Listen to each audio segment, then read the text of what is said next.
Vamos a hablar de parámetros estadísticos en estadística descriptiva unidimensional. El primer parámetro que tenemos que tener claro en un estudio estadístico es la población, es decir, el ámbito o el conjunto de referencias sobre el que se realizan las observaciones. Es decir, el ámbito en el que yo quiero averiguar los datos, pues por ejemplo a nivel estatal, a nivel nacional o a nivel provincial. Pues esa sería la población. En el primer caso España, en el segundo caso la provincia o la Comunidad de Madrid. Bien, ¿las poblaciones pueden ser finitas o infinitas? Pues sí, en función del número de elementos que tienen, pues si yo quiero averiguar un dato en concreto de las personas que viven en el edificio en el que yo vivo, pues si hay 6 plantas y 3 viviendas por planta, pues puedo averiguar lo que sea, no es muy difícil.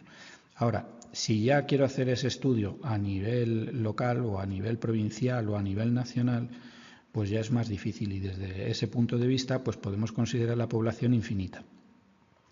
Si yo conozco todos los datos de una población, pues a eso le llamo censo, ¿vale? Por otro lado, vamos a manejar también otro concepto que es el de muestra. Como hemos visto, pues todos los datos referentes a la Comunidad de Madrid, pues es muy difícil que yo los pueda averiguar. ¿Qué hago entonces? Bueno, pues me voy a determinados puntos y en esos puntos pues averiguo esos datos que yo quiero tener.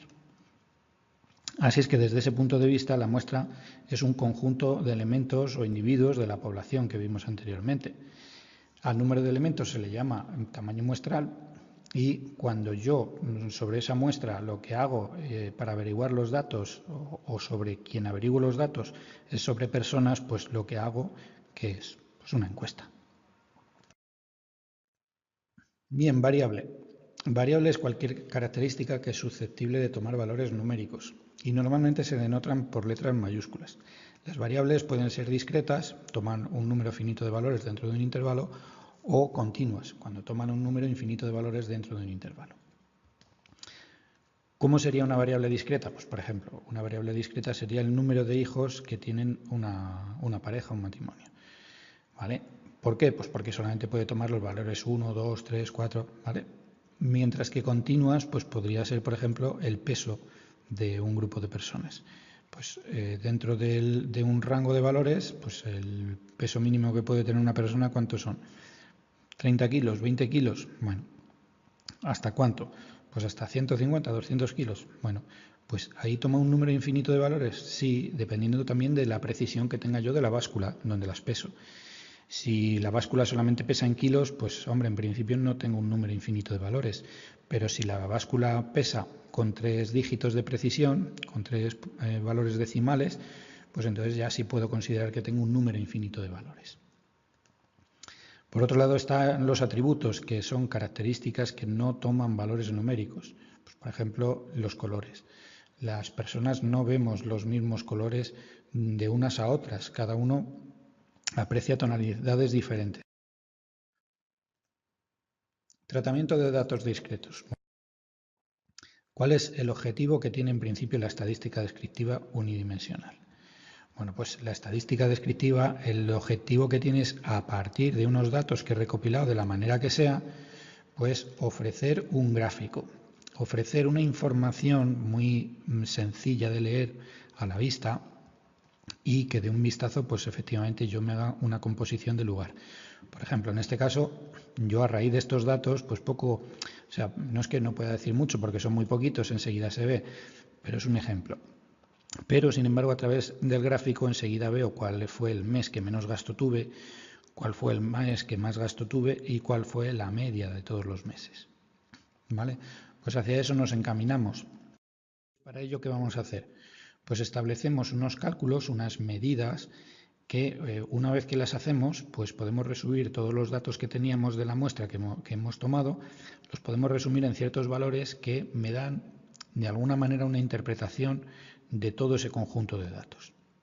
Así tenemos las medidas de posición centrales, como son la media, que esta ya la conocemos todos, es la suma de todos los valores dividido entre el número total de valores que tenemos. ¿Vale? Expresado así. Expresado así, ¿por qué? Bueno, esto primero, veis, aquí esta media, esta X con una raya encima significa media muestral, y se divide, como ya vimos en el principio del tema, pues hablamos de población o de muestra. En este caso tenemos media muestral, pero también hay media poblacional. Ya veremos la diferencia entre una y otra. Y digo que esta media muestral, ¿cómo la calculamos? Bueno, pues colocamos los valores de la muestra, el 3, el 8, el 5, y multiplicados por el número de veces que se repiten. Pues si el 3 se repite 4 veces, pues tendré que poner 3 por 4, más, y luego el 8 por 2 veces que se repite, más el 7 por 3 veces que se repite, y así. ¿Vale? Y dividido el número total de términos que tengo, es decir, la suma de todas las frecuencias. La moda, ¿qué es la moda? Pues es el elemento, el valor de la muestra que más veces se repite. Y eso es muy sencillo. La mediana, pues la mediana es el valor de la muestra que deja el mismo número de valores a un lado y a otro. Bien, esto hay que tener en cuenta que se nos pueden plantear dos tipos de casos. Uno, si el número de datos que tengo en la muestra es impar, ¿vale? Siempre para calcular la mediana hay que ordenar los datos de menor a mayor. Si no se ordenan, no tiene sentido calcularla. Entonces, una vez que los he ordenado, si veo que el número de datos es impar, pues lógicamente la mediana coincide con el dato que ocupa la posición central, ¿vale? Deja el mismo número de datos a izquierda que a derecha. Por tanto, en este caso el 17. Pero ¿qué ocurre si el número de datos que tengo es par? ¿Vale? En este caso, pues ya no tengo un elemento que deja el mismo número de datos a un lado que a otro, sino que en este caso tengo dos. Entonces selecciono los dos, 17 y 19, los sumo y los divido entre 2, es decir, calculo la media de los dos datos centrales. 17 más 19, 36, entre 2, 18. Y la mediana sería el 18. Esto se puede expresar matemáticamente así, ¿veis? Este valor que pongo aquí es un subíndice. Me dice que es X cuyo subíndice ocupa qué posición. Pues si es impar, pues en este caso teníamos 5 datos. 5 más 1, 6, entre 2, 3, pues me dice que es el dato que ocupa la posición 3, ¿veis? En este caso el 17. Ahora, si el número de datos es par, ¿qué ocurre? Pues aquí tenemos 6 datos, pues tendríamos que hacer 6 entre 2, 3, pues el dato que ocupa la posición 3, 1, 2, 3, el 17, más el dato que ocupa qué posición, pues n medios más 1, es decir, 3 más 1, 4, el dato que ocupa la posición 4, es decir, el 19. 17 más 19, 36 entre 2, 18. Importante. La moda no tiene por qué ser única, ¿vale? Es el valor de la muestra que más veces se repite, pero si hay dos valores que se repiten igual número de veces, pues entonces la moda tendrá dos valores, o tres o los que sean. ¿Y la mediana qué ocurre? Pues la mediana, cuidado, el valor de la mediana no tiene por qué ser un valor de los de la muestra, como se ha visto aquí. 17 más 19 son 36, entre 2, 18. 18 no es un valor muestral, no lo tengo en la muestra. Bien, por otro lado, como se ve aquí, estos son titulares de periódicos, pues hay veces que en la información que se nos da, tanto en la prensa como en la radio, en la televisión, pues a veces se habla de la media, pero no nos dicen nada más y eso realmente no nos aporta mucha información la media. Vamos a ver por qué. Porque hay que añadirle una medida de dispersión. Las medidas de dispersión en principio son dos, que son la varianza, por un lado, que se calcula así, es este monstruo que tenemos aquí, y por otro lado la desviación típica, que es la raíz cuadrada de la varianza, que es la raíz cuadrada del monstruo este que hemos visto anteriormente. ¿Vale? ¿Y para qué hacemos esto? Bueno, pues muy sencillo, mirar. Y finalmente está el coeficiente de variación de Pearson, que es un cociente o una relación entre la desviación típica y la media. ¿Vale? ¿Y para qué hacemos esto? Digo, pues vamos a verlo con un ejemplo muy sencillo. Supongamos que en el edificio A viven dos personas y le preguntamos a cada una de ellas cuál es su sueldo mensual. Pues hay una que nos dice que gana 1.000 euros al mes y la otra gana 9.000 euros al mes. ¿Vale? Por tanto, ¿cuál es la media? Sumamos los dos datos, dividimos entre 2, 5.000 euros ganan de media al mes en el edificio A. ¿Vale? Nos vamos al B. En el edificio B también viven dos personas y hacemos la misma pregunta. En este caso nos dicen que una gana 4.000 euros al mes y que la otra gana 6.000 euros al mes. Calculamos la media y de nuevo nos da 5.000. ¿Es lo mismo esta situación, la del edificio A, que la del edificio B? Pues si solamente nos dan como dato la media, no tengo manera de diferenciarlas. Y podría pensar que sí, que la casuística o que la situación es la misma. Pero cuidado, a la persona que gana 1.000 euros al mes, pues puede que no le haga gracia que aparezca que la media que gana son 5.000 euros. Puede que ser que lo haya pasado mal el hombre, haya pedido dinero prestado y la gente se entera de que realmente está ganando 5.000 euros y es mentira. Y lo mismo puede pasar con el que gana 9.000 euros. Puede que no le apetezca que la gente piense que solo gana 5.000 cuando él gana 9.000, ¿vale? ¿Y todo esto para qué? Pues hombre, para deciros que mediante la varianza, en este caso cuando calculáramos la varianza en el edificio A, obtendríamos ese valor y haciendo la raíz cuadrada, es decir, obteniendo la desviación típica, obtendríamos 4.000. Es decir, que tenemos una media de 5.000, una desviación típica de 4.000. Hacemos los mismos cálculos para el edificio B y su desviación típica es de 1.000 euros. Muy bien, pues ahora la situación ¿cuál es? Pues nada, en el edificio A tenemos una media de 5.000 euros, en el B también, pero en el A tenemos una desviación típica de 4.000 y en el B de 1.000.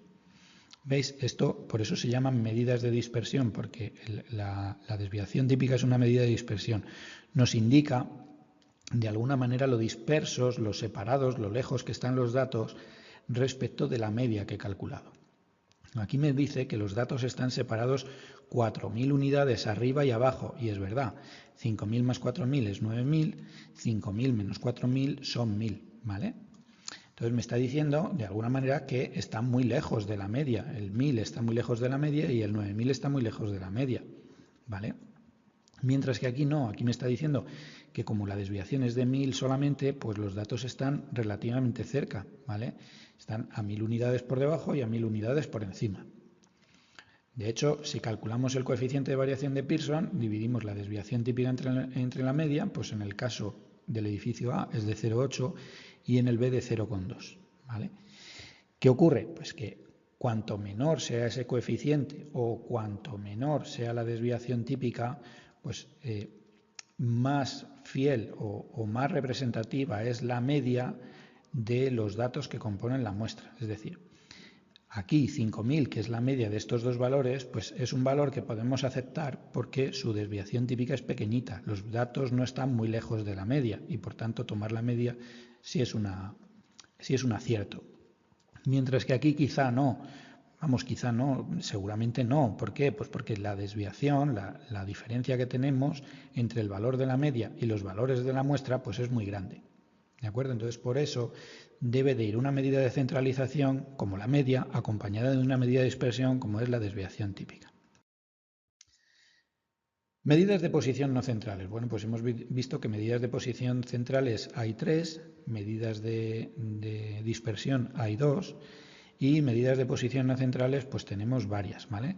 Reciben el nombre también de cuantiles, ¿vale? Y dentro de los cuantiles se encuentran los cuartiles, que los cuartiles que hacen pues dividen nuestra muestra, es decir, el número de datos que tenemos, que hemos obtenido, los dividen en 4 partes iguales. Entonces, cuando yo divido una muestra en 4 partes iguales, ¿qué ocurre?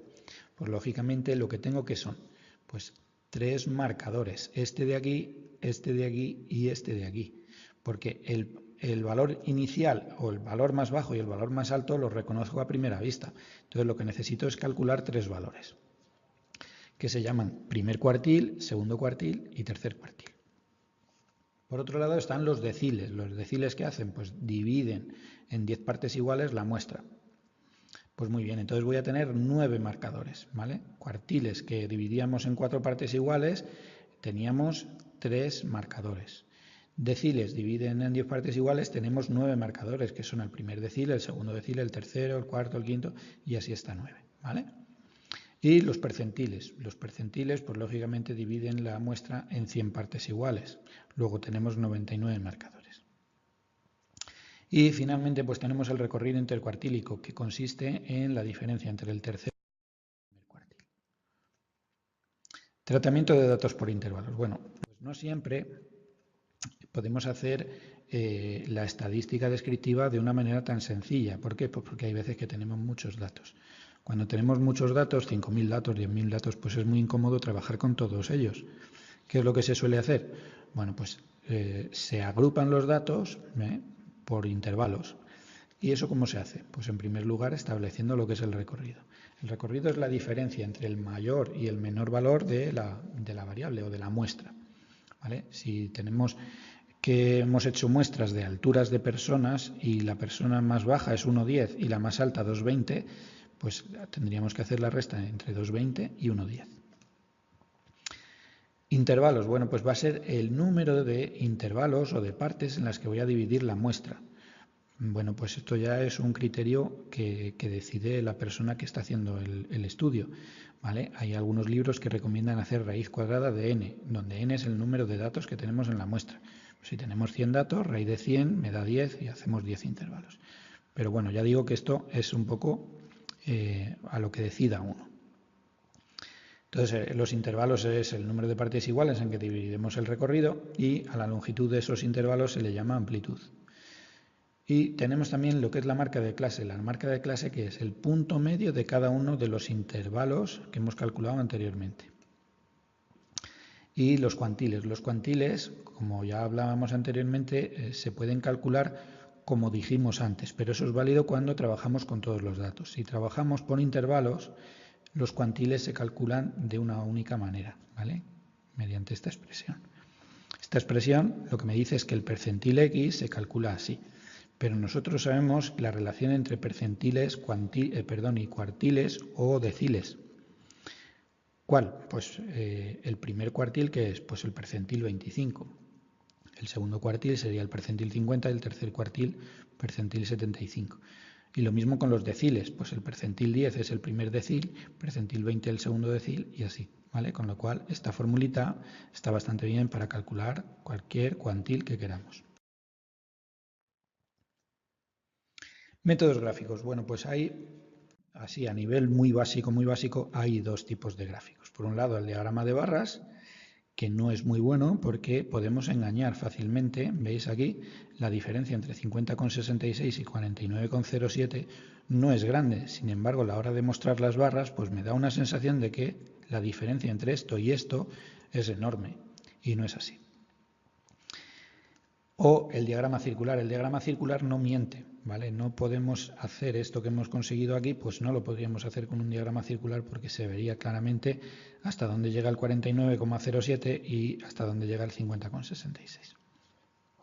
Entonces, recomendación, pues hombre, podemos hacer la mezcla de los dos. Por un lado, hacer un diagrama de barras en el que colocamos la frecuencia de cada uno de los datos, 300 se repite 5 veces, 400 se repite 7, ¿vale? Y un diagrama circular. El diagrama circular, cuando el número de datos es amplio, pues se complica un poco porque hay que colocar colorines y hay veces que no se distingue muy bien un color de otro, ¿vale? Esa es la pequeña particularidad que tiene. Y lo mismo pues se puede hacer con, en este caso he añadido aquí costes, pues bueno, los costes por un lado diagrama de barras y por otro circular, ¿vale? Ya insisto en que hay más formas de hacer representación gráfica, pero de momento en este primer tema o en este primer bloque no lo vamos a tratar.